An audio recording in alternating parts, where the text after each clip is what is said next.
CBN is on its way to getting a permanent governor.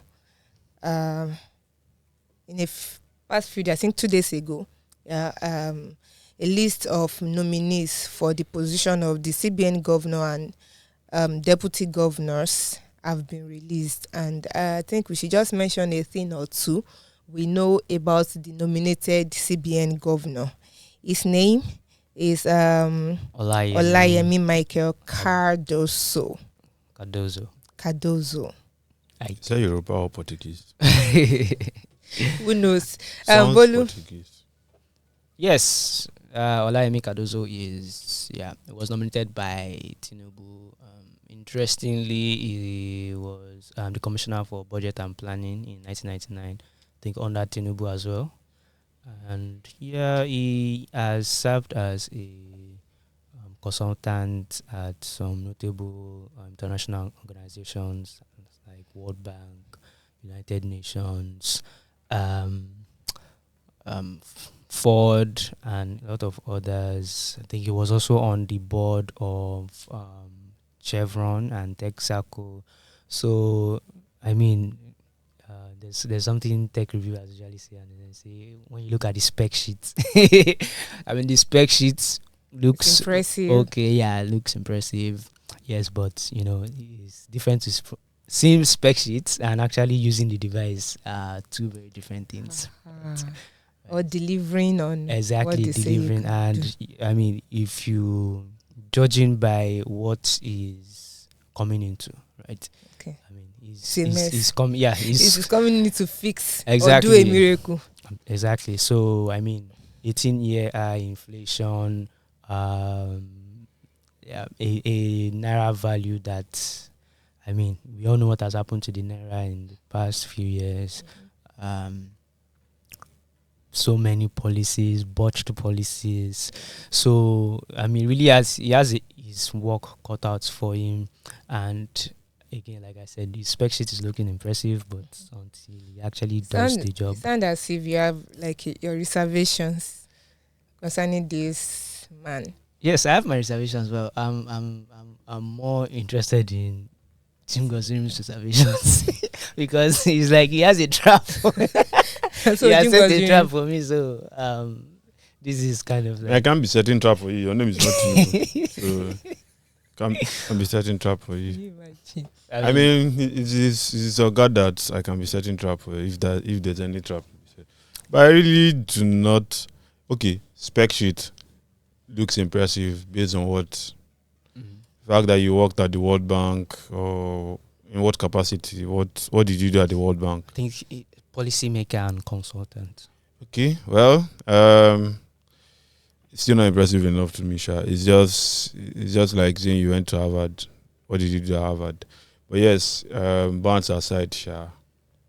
A lot of the problems with Nigeria's economy can be fixed by a CBN governor. So I get why it's important to have a CBN governor, but a lot of the problems can be fixed by him.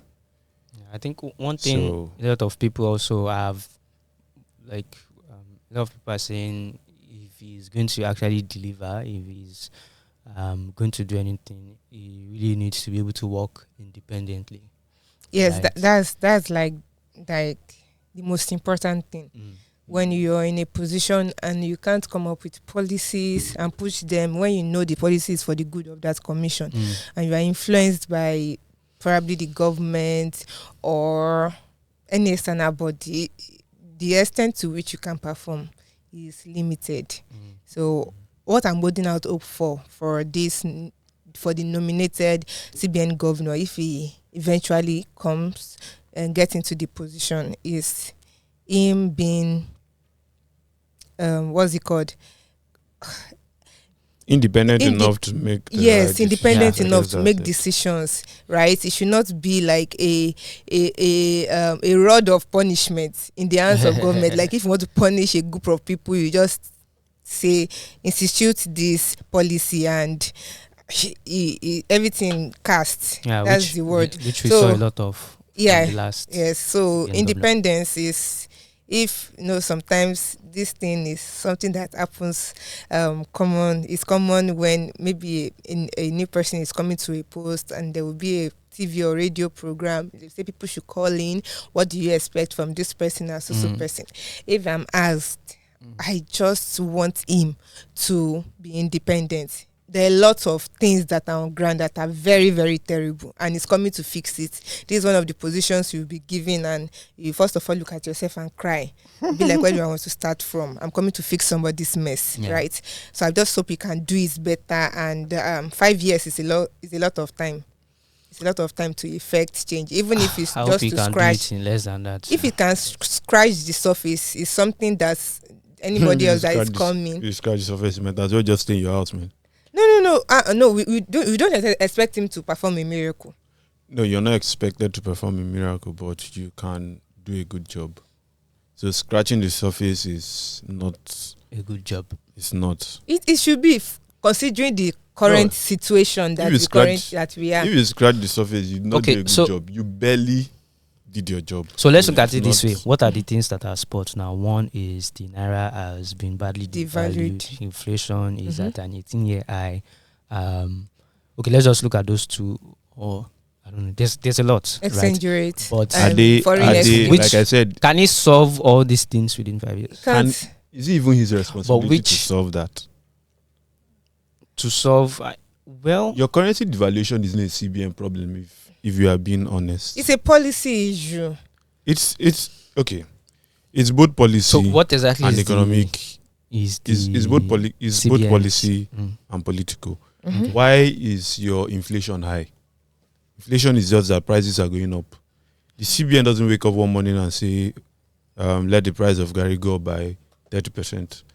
There's a reason for that. You have insecurity that has.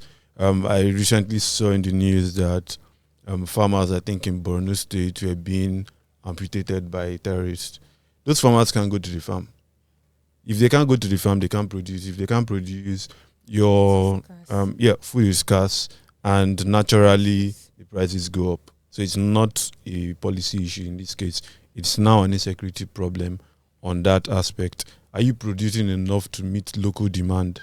If you're producing enough to meet local demand, naturally your prices will be okay. But if you're not producing enough, you can't do anything about it. Why do we have the dollar selling at nearly 1,000 naira if it hasn't gotten to that?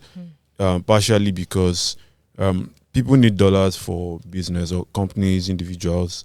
They need dollars to pay for school fees. They need dollars to buy raw materials. Again, back to production. You don't produce enough raw materials for most of your industries.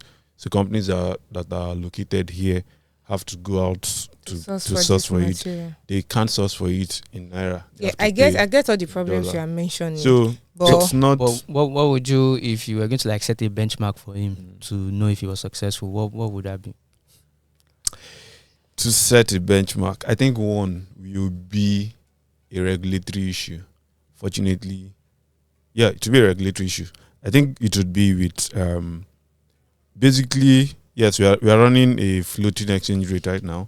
Take your hands off it and try and see if there's anything you can do at all to increase supply of forex.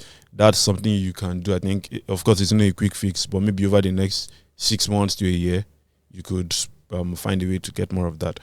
I think the fintech industry should be regulated as much as banks are currently regulated. I think that's something that needs to be worked on. We probably talk about it Speaking of later on.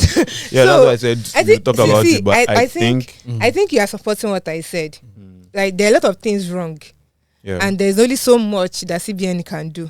But if CBN gets its right in the area of regulate, I don't like the way you are approaching this regulation thing, because going by their history, right, bringing regulations to a large extent stifles whatever it is. I don't agree with that. You don't agree, but it's a discussion for another day. Yeah. So, but we are wishing the nominees a good run, or if they get. Well, let's hold the wishes until they are appointed. Yes, I said a good run if they can. If they get appointed. If they get appointed, well, The chances are looking very. I mean, let me not say anything, but close. they most likely will get. Exactly. They most likely will. But yeah, we can revisit this conversation once we are sure that we have a CBN governor in Nigeria.